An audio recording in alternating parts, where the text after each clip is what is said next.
دیکھیے article 1 constitution کا جو ہے وہ کہتا ہے کہ پاکستان میں کون کون سے پروونسز ہیں، اور اس میں 4 کا ذکر ہے جو ہمارے پروونس ہیں، اور کسی کا ذکر نہیں. لیکن یہ ضرور ذکر ہے کہ پارلیمنٹ کبھی چاہے تو کسی اور علاقے کو بھی انکلوڈ کر سکتا ہے. تو اس شک کے تحت یہ ہو سکتا ہے، لیکن اس کے لیے ایک کانسٹیٹیوشنل امینڈمنٹ چاہیے. کانسٹیٹیوشنل امینڈمنٹ کے لیے آپ کو جیسے معلوم ہے کہ 2/3 میجورٹی کی ضرورت ہے. تو اس کی جب میجورٹی 2/3 کی میجورٹی ہوگی، کانسٹیٹیوشنل امینڈمنٹ کریں گے، اس صورت میں پھر ایک نیا پروونس بن سکتا ہے. وہ تو ایک قانونی چیز ہے.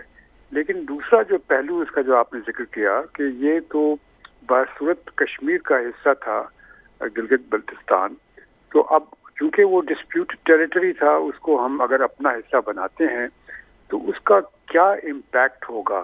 کیونکہ ابھی آپ نے دیکھا جس طرح سے اسپیشل اسٹیٹس جو آکوپائڈ کشمیر کا جو چینج کیا گیا انڈیا میں، تو اس کی وجہ سے ہم نے کافی پروٹیسٹ کیا اور لوگوں نے پروٹیسٹ کیا. تو اگر ہم یہ کرتے ہیں، اس کو اپنا پروونس بناتے ہیں، تو اس صورت میں یہ ایک ایشو سیاسی ایشو جو ہے وہ سامنے آئے گا.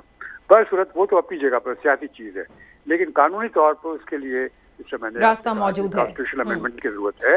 اور اس کے بعد پھر آرٹیکل 59 میں بھی کانسٹیٹیوشن کی امینڈمنٹ کی ضرورت ہے، چونکہ ہر پروونس کی ریپرزنٹیشن سینٹ میں ہوتی ہے، اور سینٹ میں ہونے کے لیے وہ آرٹیکل 59 اس کو کنٹرول کرتا ہے. تو اس کے مطلب کہ سینٹ کی جو ممبران ہیں ان کی تعداد کو بڑھانا پڑے گا، کیونکہ ابھی جو ہے وہ تو 4 کے لیے ہے. تو جب 5واں پروونس بھی اگر بن جائے گا تو اس کی تعداد بڑھانی پڑے گی. لیکن جسٹس صاحب، ایک عارضی صوبہ بنانے میں اور ایک پرماننٹ صوبہ بنانے میں کیا فرق ہوگا قانونی طور پر؟ عارضی صوبے کی تو کوئی گنجائش نہیں ہے آئین میں. عارضی صوبہ آپ کہتے رہے سیاسی طور پر، لیکن وہ اگر چیلنج ہو جائے تو وہ نیچرلی اس کو سپریم کورٹ غلط ڈکلیئر کر دے گی. عارضی صوبے کی کوئی گنجائش نہیں ہے. یا جس طرح سے ابھی معاملہ چل رہا ہے وہ چل رہا ہے، لیکن اگر آپ اس کو صوبے کا اسٹیٹس دیں گے تو پھر پراپر صوبے کا دینا. تو کیا پھر اس میں جیسے آپ نے خود بھی ذکر کیا کہ کشمیر کے ساتھ ظاہر ہے کہ یہ ریلیٹڈ سارا معاملہ ہے، تو کیا انڈیا اس چیز کو عالمی عدالت انصاف میں چیلنج بھی کر سکتا ہے اگر ہم ایسا کوئی اسٹیٹس لیتے ہیں؟ نہیں، انڈیا تو نہیں چیلنج کرے گا، کیونکہ اس نے خود ہی یہ حرکت کی ہوئی ہے. اسپیشل اسٹیٹس آکوپائڈ کشمیر کا اس نے چینج کر دیا، تو وہ یقیناً چیلنج تو نہیں کریں گے اس کو، لیکن وہ یہ کہیں گے کہ جی جو ہم نے کیا وہ انہوں نے کر دیا، تو اب ہم نے کیا غلط کیا. ٹھیک ہے. چلیے، بہت بہت شکریہ آپ کا جسٹس ریٹائرڈ شائق عثمان ہمارے ساتھ موجود. تو جناب، آئینی طور پر گنجائش تو موجود ہے، لیکن ظاہر ہے کہ اس کو دیکھنا پڑے گا کہ اس کے لیے مطلوبہ جو میجورٹی ہے وہ بھی پاکستان تحریک انصاف کے پاس ہے یا نہیں. ہلالی صاحب، اب آ جاتے ہیں ذرا اس کے تھوڑا سیاسی پہلو کی طرف، جس کی طرف کچھ نشاندہی تو جسٹس صاحب نے بھی کی ہے. ہلالی صاحب، یہ پاکستان کے فائدے میں چیز جائے گی یا نقصان میں؟ پہلی بات تو یہ ہے کہ جو سٹیٹس ہے گلگت بلتستان کا، وہ جموں اینڈ کشمیر کے لوگ کہتے ہیں مختلف ہے. کیسے؟ گلگت بلتستان کو راجہ وہ غلاب سنگھ سے برٹش نے لیا تھا، لیز پہ لیا تھا. لیز پہ لیا اور جانے کے پہلے 1947 میں انہوں نے اس کو واپس کر دیا تھا. مگر جب انہوں نے واپس کیا پھر کیا ہوا؟ گلگت سکاؤٹس میجر براؤن کے ساتھ وہ رائز کیا ریولٹ میں، اور انہوں نے اپنے آزادی ڈکلیئر کیا. اور ان کی آزادی ایک پکی آزادی تھی کہ اس وقت گلگت بلتستان کے اوپر گلگت سکاؤٹس کے علاوہ کوئی اور اتھارٹی تھا نہیں، اور کشمیر کے تو اتھارٹی ختم ہی ہو گئی تھی اور برٹش نے چھوڑ کے چلے گئے تھے. 2 ہفتے بعد انہوں نے پاکستان کو اپنے مرضی کے مطابق ایکسیڈ کیا تھا. تو ایک پوائنٹ آف ویو یہ ہے کہ یہ ایک انڈیپینڈنٹ اسٹیٹ بن کے پاکستان کو ایکسیڈ کیا، in like Jammu and Kashmir جن کے پاس دو رائٹس تھے. ٹھیک. اب بات یہ ہے کہ یہ ہم نے نہیں کہا گلگت بلتستان کو تم پروونس بنو، انہوں نے ہمیں کہا. 2008 کی جو اسمبلی تھی ان کی گلگت بلتستان کی، جدھر بائی دا وے ایک چیف سیکرٹری بھی ہے اور ادھر گورنر بھی ہے, چیف سیکرٹری ہے اور سی ایم بھی ہے. ہاں, وہ ان لوگوں نے پوچھا ہمارے سے, انہوں نے کہا we want the same status. تو ہم نے کہا بھائی نہیں ہو سکتا, اس لیے کہ ہم تو چاہتے ہیں کہ یہ رہیں جموں اینڈ کشمیر کا حصہ. کیوں آپ پوچھیں گے؟ اس لیے وہ ہم چاہتے ہیں کہ جب پلیبسٹ ہوگا تو پھر یہ مسلمان ہمارے لیے ووٹ کریں گے, پاکستان کے لیے ووٹ کریں گے. In other words they are our elected, Pakistan کی ووٹ بڑھے گی. تو ہم تو چاہتے ہیں کہ یہ party of Jammu and Kashmir رہے, مگر یہ نہیں چاہتے ہیں. وہ کہتے ہیں ہماری ترقی نہیں ہو رہی ہے, یہ وہ. اور 2008 میں انہوں نے حاصل کیا. اب وہ کہہ رہے ہیں پروونشل سٹیٹس. تو ہم نے ایک قسم کا ان کی ڈیمانڈ پوری کرنی ہے, cover it up by saying کرنی ہے, مگر ہم نے کہا کہ ہم لیگل سٹیٹس کشمیر کی نہیں چینج کر رہے. جیسے شیخ عثمانی نے بالکل صحیح کہا تھا, we don't want to do what Indians did. تو ہم نے انٹرم پروویژنل ٹیمپرری رکھا. میرے خیال میں it's a good middle way, اور کچھ ایسا ہمارا کیس ڈیمیج نہیں ہوتا ہے. I don't think so. Imran صاحب آپ کا کیا موقف ہے؟ دیکھیں 2008 کی اسمبلی کے علاوہ موجودہ اسمبلی نے بھی یہ قرارداد منظور کی تھی متفقہ طور پہ کہ جناب ہمیں پاکستان کا ایک صوبہ ڈکلیئر کیا جائے. تو یہ جیسے ہلالی صاحب فرما رہے تھے, یہ ان کا اپنا مطالبہ ہے. دوسری بات یہ ہے کہ دیکھیں وہاں بھی ابھی بھی صوبائی نظام تو ہے, لیکن وہ برائے نام ہے. ان کو وہ قانونی اور آئینی حقوق اس طرح سے حاصل نہیں جو ملک کے دیگر صوبوں کو حاصل ہیں. وہ خود ہمارے ساتھ شامل ہونا چاہتے ہیں اسی لیے کہ وہاں پہ ترقی ہو, وہاں پہ کام ہو. اب معاملہ یہ ہے کہ گلگت بلتستان آپ دیکھیں اس کی پوزیشن کیا ہے. اگر آپ اس کا حدود ربا چیک کریں تو یہ بھی آپ کا سمجھنا سب کے لیے ضروری ہے کہ دیکھیں اس کی سرحدیں چین, انڈیا اور تاجکستان تینوں کے ساتھ ملتی ہیں. اور پھر جو آپ چین کے ساتھ آپ اقتصادی راہداری کا دروازہ بھی آپ کا گلگت بلتستان ہے. تو اس لیے بھی ضروری ہے, اور میں سمجھتا ہوں یہ ریاست پاکستان نے بھی ان کا جو مطالبہ ہے اس کی توثیق کی ہے. یہ پی ٹی آئی یا مسلم لیگ نون یا پیپلز پارٹی کی بات نہیں ہے. تو پھر اس کا مطلب ہے ساری سیاسی جماعتیں اس پر ساتھ دیں گی. تمام سٹیک ہولڈرز جو ہیں وہ متفق ہیں, ریاست پاکستان کا یہ فیصلہ ہے. اور آپ دیکھیں گے کہ تمام سیاسی جماعتیں قومی اسمبلی میں بھی سینٹ میں بھی اس پہ حق میں ووٹ بھی دیں گی, اور یہ ہو جائے گا. چلیے جی, اللہ کرے کہ جو پاکستان کے حق میں بہتر ہے اور جو اس علاقے کے لیے بھی ہے اسی کی طرف قدم بڑھیں. اور آگے ہم بڑھیں گے جناب, اور بات کریں گے کچھ سیاسی معاملات کے حوالے سے. ایک بہت ہی اہم معاملہ اس وقت سامنے آیا جب نذیر چوہان صاحب نے جو شہزاد اکبر صاحب ہیں ان کے مذہبی عقائد کے حوالے سے سوالات اٹھا دیے تھے, جس کے بعد پھر انہوں نے مقدمہ درج کرنے کی درخواست کی تھی ایف آئی اے میں شہزاد اکبر صاحب نے, اور پھر اینٹی سائبر کرائم کو بھی اس پہ ایکٹیو کیا تھا. بعد میں ان کو اریسٹ کر لیا گیا, لیکن جب وہ اریسٹ تھے تو اسی دوران ان کی طبیعت بھی خراب ہوئی, ان کو دل کی تکلیف ہوئی, جس کے بعد انہیں کارڈیالوجی منتقل کیا گیا. اور وہاں پر انہوں نے ایک ویڈیو بیان اپنا جاری کیا جس میں شہزاد اکبر صاحب سے معذرت بھی کر لی. تو اس ساری صورتحال سے کیا اس سارے معاملے پر اثر پڑے گا؟ جو اوورآل ایک جہانگیر ترین گروپ ہے, ان کے یہ ایک ایکٹیو ممبر تھے نذیر چوہان صاحب, تو وہ کیا ابھی بھی اس پر قائم ہوں گے؟ کس طرح سے معاملہ آگے بڑھے گا, اس پہ بات کر لیتے ہیں. عمران صاحب, یہ تو ہم ہمیشہ ہی کہتے ہیں کہ مذہبی معاملات کو سیاست میں نہیں لانا چاہیے, اور آج انہوں نے اس پر جو ہے وہ معذرت بھی کر لی ہے. خود ان کی شاید بات بھی ہو چکی ہے شہزاد اکبر صاحب سے. معاملہ رفع دفع ہو جائے گا جو ان کی حد تک ہے. دیکھیں یہ ہم نے پہلے بھی بات کی تھی یہاں, اور اب بھی کہتے ہیں کہ ایسا نہیں ہونا چاہیے. اب آ جاتے اس معاملے کی طرف. معاملہ رفع دفع ہو کیا جائے گا, ہو گیا ہے. اور شہزاد اکبر صاحب کیونکہ ماشاءاللہ اس وقت بڑے بااثر ہیں اور وزیر اعظم کے بھی انتہائی قریبی اور قابل اعتماد ساتھی کے طور پہ جانے جاتے ہیں, تو ان کے معاملے میں آپ نے دیکھا کہ ایف آئی اے, پولیس, سب لوگ اس طرح سے ایکٹیو ہوئے تھے. تو اب معاملہ یہ ہے کہ ان کا وے آؤٹ نکل آئے گا, اور چیزیں یہ کم از کم نذیر چوہان کے معاملے میں معاملات حل ہو جائیں گے. ٹھیک ہے, لیکن اصل ایشو ہے جہانگیر ترین کے گروپ کا.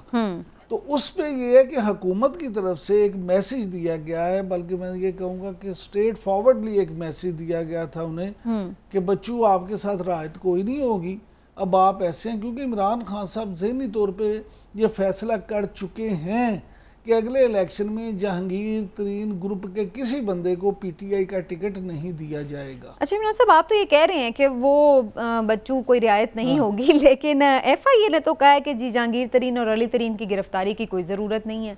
تو ایسا لگ رہا ہے کہ FIA تو تھوڑا سافٹ ہے ان کے لیے. نہیں، بات یہ نہیں ہے، بات یہ ہے کہ جب وہ ہر پیشی پہ پیش ہوتے ہیں، FIA کا اپنا ایک طریقہ کار ہے. میں آپ سے عرض کروں، FIA میں جب آپ کی کوئی انکوائری ہوتی ہے تو پولیس کی طرف وہ یہ نہیں کرتے کہ آپ کو پہلے گرفتار کر لیں اور اس کے بعد انکوائری کریں. FIA میں پہلے آپ کی پوری پراپر انکوائری کی جاتی ہے، اس کے بعد آپ کے خلاف مقدمہ درج کیا جاتا ہے اور پھر آپ کو گرفتار اور انٹل انلیس آپ انویسٹیگیشن میں تعاون کر رہے ہیں، آ رہے ہیں، تو پھر ٹھیک ہے. ہلالی صاحب، آپ کا کیا پوائنٹ آف ویو ہے جہانگیر ترین کے معاملے کو لے کر کے؟ کیا عمران خان صاحب اس پر سوچ کے بیٹھے ہیں اور یہ مسئلہ آگے بڑھے گا آنے والے دنوں میں یا پھر ختم ہو جائے گا؟ میں خیال میں کہ دونوں نہیں چاہتے ہیں کہ ان کی لڑائی بڑھے اور کوئی فائدہ نہیں ہے، دونوں کے لیے نقصان ہے. تو I think they would be stupid to fight. کیا کس بات پہ وہ لڑیں گے؟ ایک آدمی نے اس پارٹی کے بڑے سیکریفائسز دیے ہیں، دوسرا سمجھتا ہے مگر اس کو شاید اچھا نہیں لگا کہ بعد میں اس نے جو حرکتیں کی ہیں. تو what is the point in fighting? آپ اگر لڑنا چاہتے ہیں تو یہ کوئی فائدہ نہیں ہے، آپ کا تو کوئی خاص بینیفٹ نہیں ہوتا ہے. اور میں سمجھتا ہوں اب ہم لوگ دیکھیے، اب 7 سال تک عمران خان اس ملک کا پرائم منسٹر رہے گا، اور اس وقت کوئی آدمی خواہ اس کے خلاف جا کے کھڑا ہونا اور ووٹ اس کے خلاف پریپیئر کرنا، تو ووٹ تو is like throwing your vote in the gutter. میرے خیال میں کہ یہ ترین بڑا سمجھدار آدمی ہے، اور جو بھی ہوا ہے وہ کیوں چاہے گا کہ بھئی نیکسٹ 7 ایئرز کے لیے جو آدمی ہوگا اس کے ساتھ خواہ میں لڑوں اور ایک سٹانس لوں. ہلالی صاحب، مجھے وہ غالب کا مصرع یاد آ رہا ہے کہ دل کے بہلانے کو غالب یہ خیال نظر آ رہا ہے کہ وہ اگلی ٹرم نہیں مل سکتی خان صاحب کو، آپ کو مشکل لگ رہا ہے؟ نہیں، دیکھیں پاکستان میں ویسے تو پہلے بھی یہ ہوا بھی نہیں ایسا ہے، کوئی ایگزامپل بھی نہیں ہے. لیکن دوسری بات یہ ہے کہ الیکشن میں آپ دیکھیں گے جو موجودہ اس وقت تک کے کیا حالات ہوتے ہیں اس کے مطابق. ویسے ہوا تو پہلے KP میں بھی کبھی نہیں تھا، لیکن وہاں پہ بھی ریپیٹ ہو گئی گورنمنٹ. وہ ٹھیک ہے، آپ کی بات، صوبائی معاملہ کچھ اور ہوتے ہیں، وفاقی معاملے کچھ اور ہوتے ہیں، اور پھر لیکن جہانگیر ترین گروپ ابھی اس وقت کوئی بڑا چیلنج نہیں نظر آ رہا آپ کو. ٹھیک ہے، یہی بات جہانگیر خان ترین کا گروپ جو ہے چیلنج ہے، بالکل ہے. جی لالی صاحب. اور سمینا، ایک چیز میں بتا رہا ہوں، کوچ جو ہے نا، کوچ ان کو تھوڑا کیچنگ پریکٹس بھی کرا رہا ہے.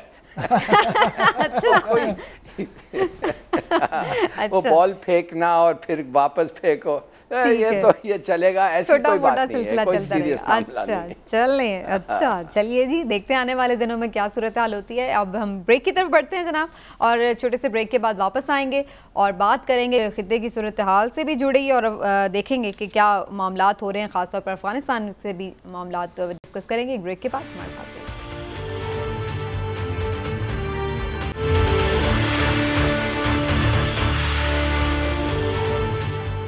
ناظرین، طالبان کا ایک وفد چینی وزیر خارجہ سے ملا ہے. کیا بات چیت ہوئی، کیا امپیکٹ ہوگا، بات کرتے ہیں ہلالی صاحب سے. جی ہلالی صاحب، طالبان کی ڈپلومیسی کی آپ بات کر رہے تھے، وہ تو چائنا تک جا پہنچے، تو اب کیا معاملات ہونے جا رہے ہیں، کیا بات چیت ہوئی؟ Excellent diplomacy. انہوں نے روس کے ساتھ زبردست، چین، Iran, central Asian republics, Pakistan, ان سب کے ساتھ بڑے اچھے تعلقات ہیں، اور ریکگنیشن جیسے وہ کابل لیتے ہیں وہ ریکگنیشن ان کو مل جائے گا. مگر ایک بڑا ڈسٹربنگ فیچر ہے اس پورے چیز میں، اور وہ یہ ہے سمینا کہ امریکنوں نے طے کیا تھا ان کے ساتھ کہ تم ہمارے فورسز کو نہیں اٹیک کرو گے، اور انہوں نے وہ وعدہ پہ پورا رکھا، یہ ہے طالبان نے. مگر یونائٹڈ اسٹیٹس ایئر فورس جو ہے وہ ان کو اٹیک کر رہا ہے کابل کے آن کابلز بیہاف. یہ کوئی اس اگریمنٹ میں نہیں تھا، اور میرا خیال میں یہ اگریمنٹ کا کچھ حد تک خلاف ورزی ہے. مگر اس سے بڑا میں سمجھتا ہوں کہ اس وقت امریکن ہوائی جہاز کے ایئر سپیس سے طالبان کے خلاف ایکشن لے رہے ہیں، اور یہ ہمارے معاہدے کے خلاف ہے. میں سمجھتا ہوں ہمارا معاہدہ یہ ہے کہ اگر نہیں، میں کہتا ہوں آپ کو، یہ تو ابھی آگے ہیں، وی لاگز پہ چل رہا ہے یہ، اور میں یہ سمجھتا ہوں کہ اگر یونائٹڈ اسٹیٹس، ہم نے ان کو کہا ہے کہ آپ کے فورسز، اگر آپ کے فورسز پہ اٹیک ہو رہا ہے، ان کو بچانے کے لیے آپ ہمارا ایئر سپیس استعمال کر سکتے ہیں، مگر ہم نے ہرگز اجازت ان کو نہیں دی ہے کہ اگر طالبان، افغان طالبان کے فورسز رژیم کے خلاف ہے، ٹھیک ہے لالی صاحب چلیں مجھے ایک لاسٹ کامنٹ اس پہ بھی لے لینا چاہیے. جی عمران صاحب لاسٹ منٹ. بالکل اس طرح کا ممکن نہیں، اور پاکستان کسی طور بھی ان کو، امریکہ کو کیا کسی کو بھی اس بات کی اجازت نہیں دے گا اور نہ دی ہے ابھی تک. اور اس پہ بڑی پاکستان کی طرف سے ویسے بھی کوئی اتنی اوتھینٹسٹی تو نہیں ہوتی. یوٹیوب آپ کو پتا ہے جس کا جو دل چاہتا ہے اس پہ وہ بات ویلاگ میں کر لیتا ہے، لیکن پاکستانی حکومت کی طرف سے، اداروں کی طرف سے بڑی سختی سے اس بات کا کہا گیا کہ جی ایسی کوئی چیز بھی اور کسی چیز میں کلیئرٹی ہونا ہو اس پہ ضرور ہے. بالکل کلیئرٹی ہے، اور حکومت کی طرف سے، ریاست کی طرف سے کلیئرٹی ہے کہ ایسا کوئی بھی اقدام نہیں کرنے دیا جائے گا. ٹھیک ہے. اچھا جی، یہ تو ہے افغانستان کے حوالے سے صورتحال، اور اس پر مزید بھی بات یہ ہے کہ ظاہر ہے پاکستان کے پرائم منسٹر صاحب نے بھی جو ہے بات چیت کی افغان میڈیا کے نمائندوں سے، ان کو بھی بڑے سیر حاصل انہوں نے جواب دیے، اور بڑا کلیئرٹی سے انہوں نے کہا ہے کہ جی طالبان جو کچھ بھی کر رہے ہیں اس سے پاکستان کا کوئی سروکار نہیں ہے. Pakistan is very clear about Afghan strategy. Now چلیے جی آج کا پروگرام ختم کرتے ہیں، انشاءاللہ پھر آپ سے ملاقات ہوگی. اللہ حافظ.